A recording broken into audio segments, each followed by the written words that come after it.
Nothing, they set up a guy. All right, our next speaker has known Glenn probably the longest of anybody.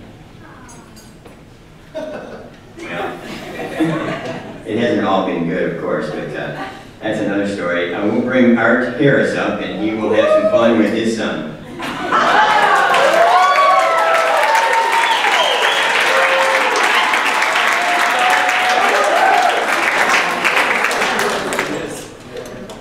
Okay, you're done.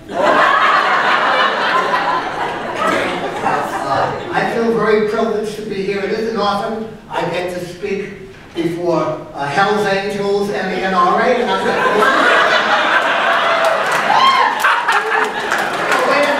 sorry, wrong speech.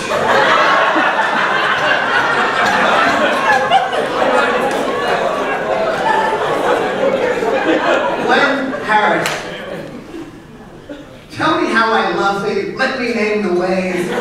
There are many. Now, before I tell you about Glenn, I've got to tell you what it takes to be a parent of someone who ends up being a rabbi.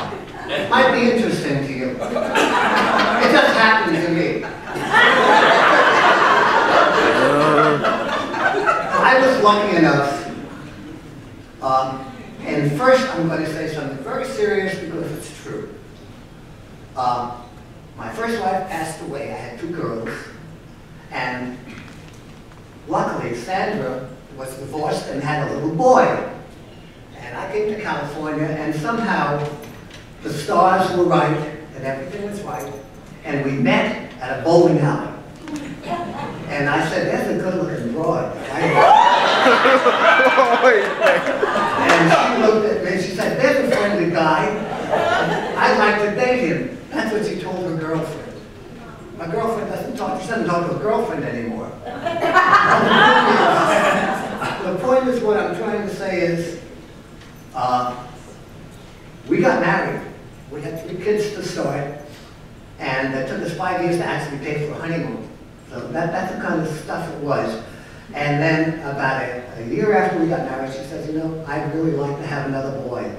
And I said, "That's okay for me, because I was into the sex."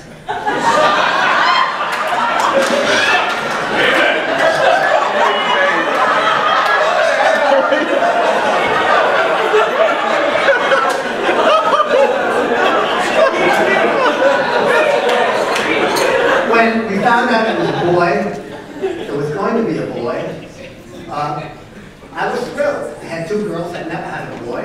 And I said, "Gee, from the beginning I'm going to start with a boy, and I'll be able to raise him and do all the things I want to do." Life isn't what you think it's going to be.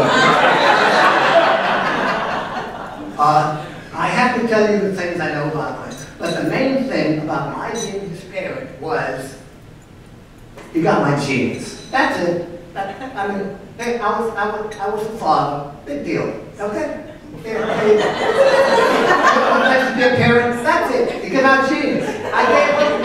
My wife was thrilled she had a boy. I was thrilled to have a lot of sex.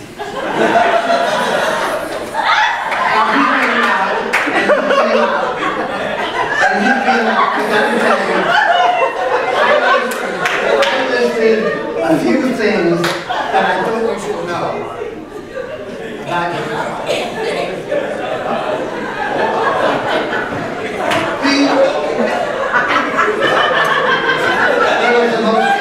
He was the most impatient. Actually, he didn't care.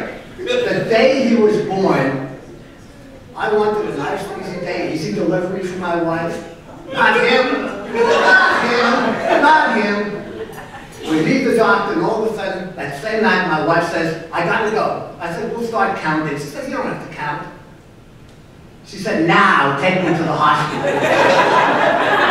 So I put her in the car, and the hospital was like 15 minutes away. I made it in 10. I tied her legs together with rope so she wouldn't have it in my new car. Not really true.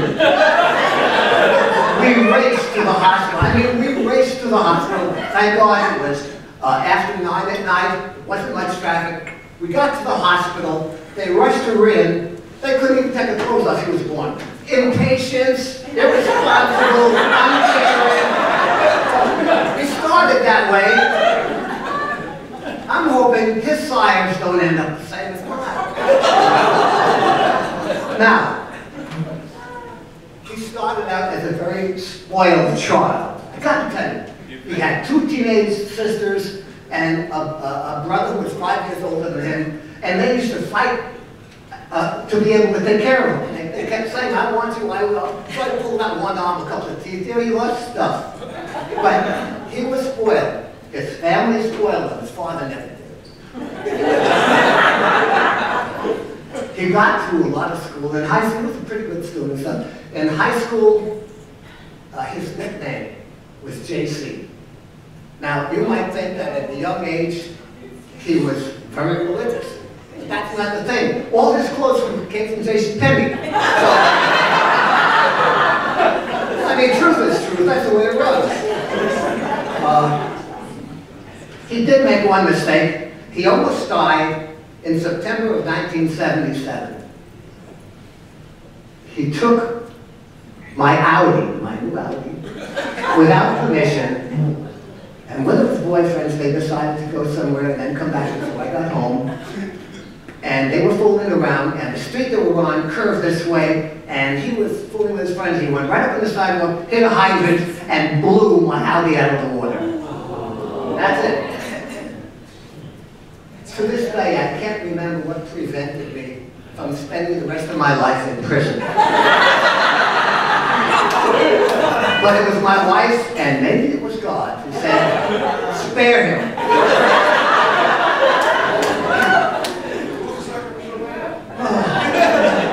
But you know, what you're telling me is now it's payback. You ain't seen nothing yet. Glenn really got interested in religion. He was up in Washington State going to Bible college. And called one day and said, Dad, I got a problem. The doctor said that I have pain in my groin. He thinks I have to be checked, and it could be something serious. So we said, fly home, come back. And we took him to the doctor, and he had testicular cancer. So after the year of treatment, and the good God, and chemo, and City of Hope, he made it pretty well. He got through with it. He was recovering. He was living with us at the time. He was 25 years old, you know. And after all this, he's going to get a job and he needs a car. So he goes out to buy a car. And you know the death wish is? He comes back with a motorcycle. You may not know we lived in California, and there are 5 highways there, and there's a motorcycle off his bike every day on every highway. So he comes back with a motorcycle. We said, take the motorcycle back, or you can't live with us. Gratefully, he did. Because I don't know what he would have done, or what we would have done if he didn't. But gratefully, he took the bike back, and he did pretty well from that point on. And, you know, he got involved more with religion. He loved Jesus. He really did. And I tried my best to talk about it. What does a Jew know about Jesus unless he's taught? You know? So Glenn found himself taught, and he fell in love. I mean, heart and soul, he fell in love. Not necessarily at the right churches at the right time. He was so inflamed with it that you couldn't talk to him about much except that. We couldn't get him to a museum in New York when we came to visit. All he wanted was to talk about making us believe and become believers. That's Glenn. But you know, lucky things happen. He was involved with Jesus. He found a girl by the name of Alexandra Cargillis.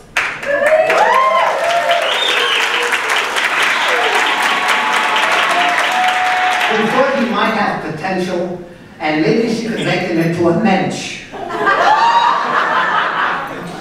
She took a shot, he got lucky. He got lucky.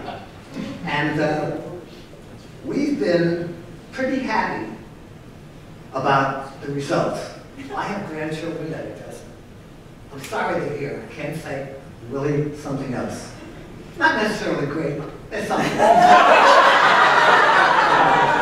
I might as well take a shot at all of them.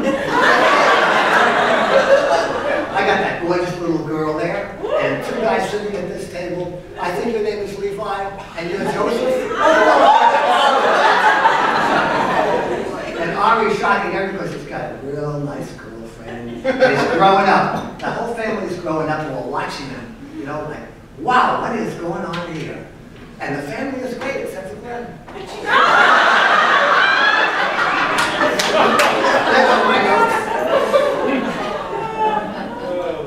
But I've got to tell you this. I got to say it.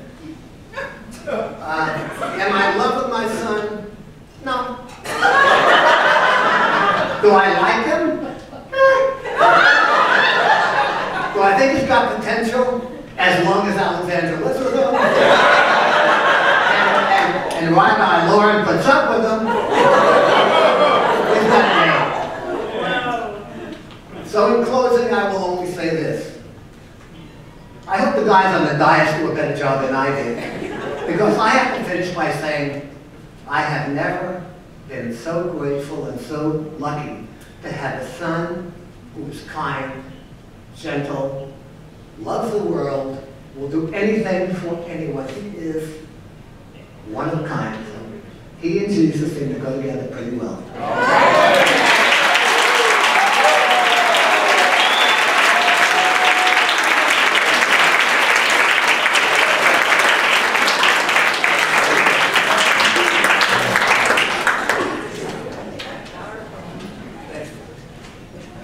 Gentle, huh?